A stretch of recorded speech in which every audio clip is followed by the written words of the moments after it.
السلام علیکم دوستوں، آج ہم بات کریں گے حبشہ کی پہلی ہجرت کی۔ یہ ہجرت 590 رجب کے مطابق سن 615 عیسوی میں 12 مرد اور 4 عورتوں نے چھپ کے رات کے وقت ایک عام راستے سے ہٹ کر مکہ سے حبشہ کے لیے کی تھی، جسے حبشہ کی ہجرت کے نام سے جانا جاتا ہے۔ قریش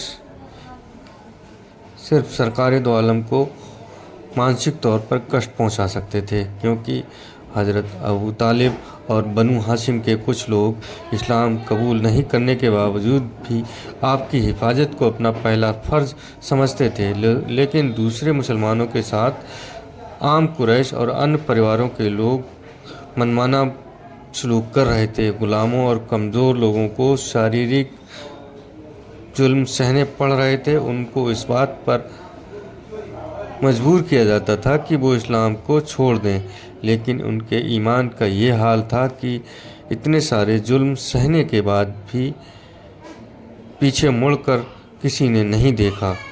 اس لیے اس پہلی حبشہ کی ہجرت کو اسلام کے اتہاس میں ایک بہت بڑے واقعے کے روپ میں دیکھا جاتا ہے۔ لوگوں کو اپنا پریوار، اپنا دیش، آرام اور آسائش، سبھی چیزیں دین اسلام کے سامنے کچھ بھی نہیں لگیں۔ یہی وہ سچا ایمان تھا جس نے ایک صدی کے اندر ہی انہیں آدھی دنیا کا مالک بنا دیا۔ اس زمانے میں حبشہ کے حکمروں کا لقب نجاشی ہوتا تھا۔ وہ اور حبشہ کے ادھکتر لوگ عیسائی دھرم ماننے والے تھے۔ نجاشی کا نام اسمہ بن ابجر تھا، جو ایک نیک اور رحم دل بادشاہ تھا۔ حبشہ کے لیے جو صحابہ روانہ ہوئے ان کے نام یہ تھے: حضرت عثمان بن عفان، حضرت رقیہ پتنی حضرت عثمان صاحبزادی نبی کریم، حضرت ابو سلمہ بن عبد الاشد۔ چوتھا نمبر تھا حضرت ام سلمہ، یہ پتنی تھیں حضرت ابو سلمہ۔ حضرت ابو حذیفہ بن عتبہ، حضرت سہلہ بن سہیل، یہ پتنی تھیں حضرت ابو حذیفہ کی۔ حضرت لیلہ بنت ابی حسمہ، پتنی حضرت عامر بن رابعہ، حضرت عامر بن رابعہ، حضرت عبد الرحمن بن عوف، حضرت زبیر بن عوام، حضرت مصعب بن عمیر، حضرت عثمان بن مظعون، حضرت سہیل بن بیضہ، حضرت عبداللہ بن مسعود، حضرت حاطب بن عمرو، حضرت ابو صبرہ ابن علی روحم۔ ان 17 لوگوں نے مکہ سے حبشہ کے لیے ہجرت فرمائی تھی۔ یہ پہلی ہجرت تھی۔ قریش کو جب پتہ چلا کہ کچھ لوگ راتوں رات حبشہ کے لیے ہجرت کر گئے ہیں، تو انہوں نے ان کے پیچھے اپنے آدمی لگائے، لیکن جب وہ بندرگاہ شیبہ تک پہنچے تو ہجرت کرنے والے کشتی میں سوار ہو کر روانہ ہو چکے تھے۔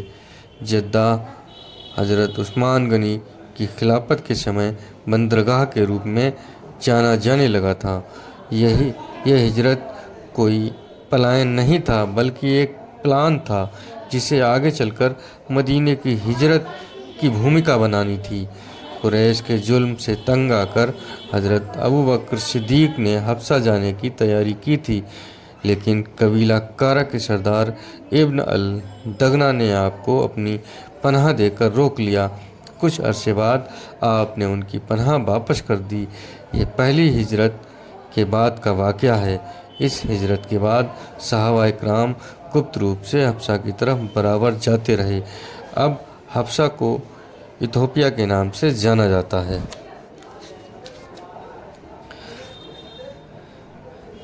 جب حضرت عمر رضی اللہ تعالیٰ کے اسلام لانے اور مسلمانوں کا کھلم کھلا حرم میں عبادت کرنے کی خبر حبشہ کے صحابہ اکرام کو ملی تو ان میں سے کچھ مکہ واپس آ گئے۔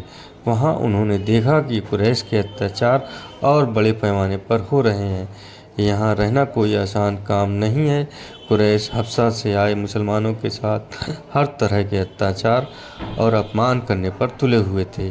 آنے والوں میں سے کچھ لوگ تو قریش کے طاقتور لوگوں کی پناہ میں رہنے لگے اور کچھ واپس حبشہ چلے گئے جہاں انہیں کوئی پریشانی نہیں تھی۔ وہ وہیں اپنی عبادت بھی کرتے اور آزادی سے رہتے بھی تھے۔ حضرت عثمان بن مظعون ایک ایسے صحابی تھے جو بنا کسی کی پناہ لیے مکہ میں آئے اور رہے۔ اس پوری گھٹنا کو قصہ گرانیق سے جوڑا گیا۔ ابن سعد نے بھی یہی مانا ہے۔ حضرت سرکار دو عالم محمد مصطفیٰ صلی اللہ تعالیٰ علیہ وسلم نے قریش کے بڑھتے ہوئے ظلم کو دیکھ کر دوسری بار پھر صحابہ اکرام کو حبشہ کے لیے ہجرت کرنے کو فرمایا۔ اس بار ہجرت کرنے والے لوگوں کی کل تعداد 83 مرد اور 11 قریشی اور 7 غیر قریشی عورتیں شامل تھیں۔ یہ ہجرت سب نے اکٹھے مل کر ایک قافلے کے روپ میں نہیں کی، بلکہ صحابہ الگ الگ ٹولی بنا کر گپت روپ سے حبشہ پہنچ جاتے۔ ان میں حضرت جعفر بن ابو طالب بھی تھے۔ یہ ایک انتراشٹری سطح پر اسلام کی پہچان بن رہی تھی اور ساتھ میں اسلام کا پرچار بھی ہو رہا تھا۔ قریش یہ کیسے سہن کر سکتے تھے کہ مکہ میں بھی اسلام کا پرچار ہوتا رہے اور ایک طاقتور پڑوسی ملک کا بھی انہیں سہارا مل جائے۔ وہ تو کسی بھی قیمت پر اسلام کو جڑ سے ہی مٹانے پر تلے ہوئے تھے۔ حبشہ کا مکہ والوں کے ساتھ ویوہارک سمبند تھا، اس لیے ایک قریب ترین پڑوسی ملک ہونے کے ناطے قریش کی بھی نجاشی کے دربار میں پہنچ تھی۔ قریش نے 2 آدمیوں کا ایک وفد تیار کیا۔ عمرو بن عاص اور عمرہ بن ولید یہ دونوں چالاک اور کشل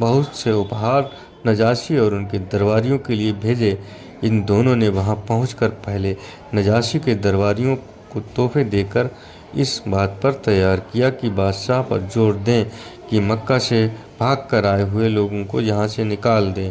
دوسرے دن نجاشی کے دربار میں پہنچ کر اسے اپہار پیش کیے اور مکہ کے سرداروں کی اور سے درخواست کی کہ جو غلام اور قریش کے لوگ مکہ سے بھاگ کر یہاں آئے ہیں انہیں آپ اپنے ملک سے نکال دیں، کیونکہ یہ لوگ اپنا دھرم چھوڑ کر اپنے نئے دھرم میں شامل ہو گئے ہیں۔ ہمیں ڈر ہے کہ جس طرح انہوں نے ہمارے یہاں اشانتی پھیلائی ویسی ہی یہاں پر بھی گڑبڑی کر سکتے ہیں۔ نجاشی نے ان کی بات سن کر مکہ سے آئے ہوئے لوگوں کو اپنے دربار میں طلب کیا اور ان سے پوچھا کہ تم لوگوں نے کون سا نیا دین اختیار کیا ہے؟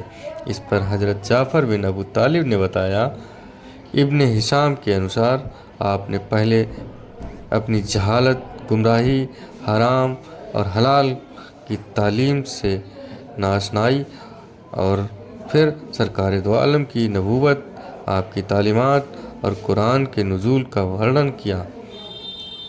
آپ کی بات سن کر نجاشی خوش ہوا۔ اس پر آنے والے وفد نے کہا کہ یہ لوگ حضرت عیسیٰ علیہ السلام کے پرتی بھی صحیح وچار نہیں رکھتے۔ اس پر حضرت جعفر نے سورہ مریم کی تلاوت فرمائی، جسے سن کر نجاشی نے کہا، تمہارا قرآن وہی بات کرتا ہے جو انجیل حضرت عیسیٰ اور حضرت مریم کے بارے میں بیان کرتی ہے۔ نجاشی نستوری عیسائی تھا۔ اس نے قریش کے سارے اپہار واپس لوٹا دیے۔ ان سے کہا کہ میں ان لوگوں کو اپنے ملک سے کبھی نہیں نکالوں گا، یہ لوگ اس ملک میں جہاں چاہیں وہاں رہیں۔ قریش کی یہ پہلی راجنیتک وفلتا تھی۔ اسلام کے پرچم کو لے کر جو صحابی حبشہ میں رہتے تھے، جب انہیں سرکار دو عالم کو مدینہ ہجرت فرمانے کے بارے میں معلوم ہوا تو ان میں سے 33 مرد اور 8 عورتیں مدینہ کی اور ہجرت کرنے کے لیے مکہ واپس آ گئے، جن میں سے 2 مرد مکہ میں فوت ہو گئے اور 7 افراد کو مکہ میں روک لیا گیا۔